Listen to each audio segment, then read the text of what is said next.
প্রিয় নেতাজি, অনেক দিন ধরে তোমাকে চিঠি লিখব ভাবছিলাম, কিছুতেই আর হয়ে উঠছিল না। আজ কোনো একটা ঘটনার নিরিখে তোমাকে চিঠি লিখতে বসলাম।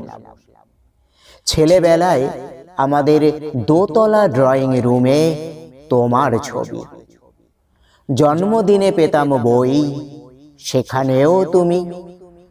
বাবার গল্পে তোমারই বীরত্ব, দেখতে দেখতে শুনতে শুনতে ক্রমে আমিও তোমার ভক্ত। বাবা বলতেন ইন্ডিয়ার আরেকজন নেতাজির দরকার ছিল।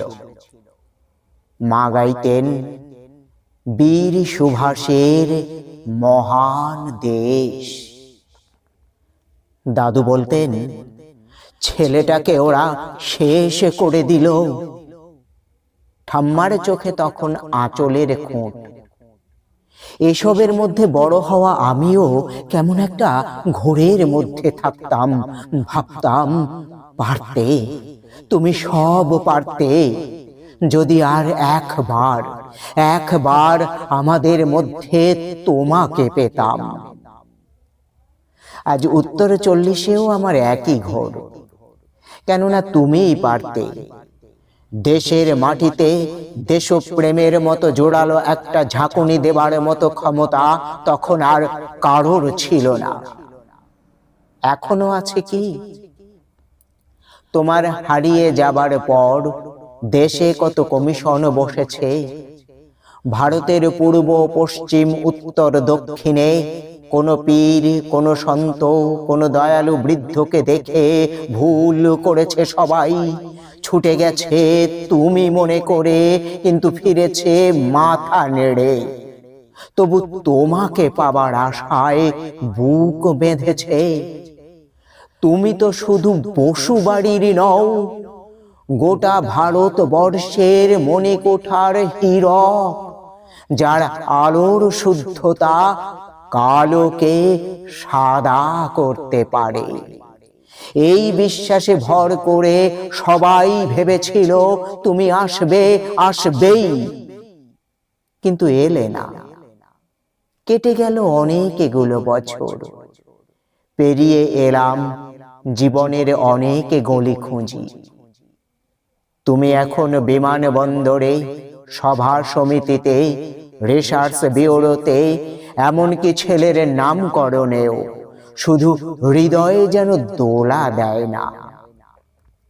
জানো, তোমার জন্মদিনটা এখনো সবাই ছুটির দিন বলে আয়েশ করে উপভোগ করে। আর ছেলেরা, তারা তো এখন দেশের থেকে বিদেশের খবরই বেশি রাখে।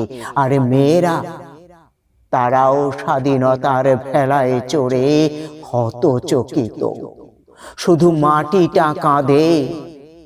সেই কান্না যেন ভূমিকম্প, খরা, এলেনিনো, বন্যা হয়ে চারিদিকে ভাসিয়ে দেয়। এখনো অভিমান করে শুয়ে থাকবে রেনকোজিতে?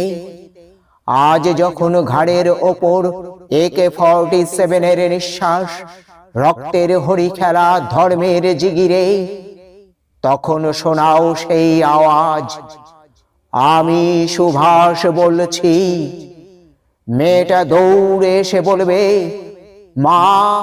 মা দেখো, উনি আসছেন। পাশের বাড়ির মেসোমশাই ডাকবেন জানালা দিয়ে, বৌমা, আমি বলিনি উনি ফিরে আসবেন? খোলা জানালার ধারে দাঁড়াবেন মেয়েরা, তাদের ডান হাতে শঙ্খ বা চোখে জল, নদী হবে উত্তাল, নৌকা বেসামাল, পরাণ মাঝিও চেঁচাবে, উনি আসতেছে। সবুজ মাঠে শিশুদের হাতে পতাকার দোলা, উনি আসছেন, উনি আসছেন, উনি ফিরে আসছেন। তোমার হারিয়ে যাওয়া জন্মদিনের ভিতর থেকে উঠে আসুক আরেকটা 23-এ। আজ স্বাধীনতার ঠিক আগের মুহূর্তে দাঁড়িয়ে তোমাকে আমার এই চিঠি। প্রণাম নিও, ভালো থেকো নেতাজি। প্রণাম নিও, ভালো থেকো নেতাজি।